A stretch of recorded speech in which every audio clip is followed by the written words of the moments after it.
5, 11 அப்படின்னாலே 5ஆம் இடங்கிறது அதிர்ஷ்டம். 11ங்கிறது பாத்துட்டீங்கன்னா பெரிய லாபத்தை சொல்லக்கூடிய ஒரு இடம். அப்ப இதனுடைய தொடர்பு அப்படிங்கிறது பெரிய லாபத்தை கொடுக்க போகுது.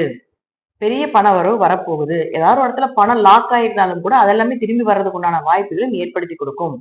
ஏதாவது ஒரு வழியில உங்களுக்கு உங்களுடைய ஆசைகள் எல்லாமே நிறைவேறும். குடும்ப தேவைகளை பூர்த்தி பண்றதுக்கு உண்டான அமைப்பெல்லாம் உண்டுங்க.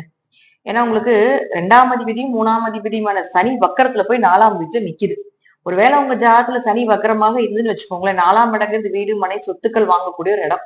அப்ப குடும்பத்துக்காக ஏதாவது வீடு வாங்குறீங்க, சொத்து வாங்குறீங்க, ஏதாவது வண்டி வாகனங்கள் வாங்குறீங்க அப்படின்னா உங்க ஜாதத்துல சனி வக்கரமாக இருக்கக்கூடிய காலகட்டங்கள் இது எல்லாமே உங்களுக்கு நடக்கிறதுக்குள்ள அதீத வாய்ப்புகள் உண்டு.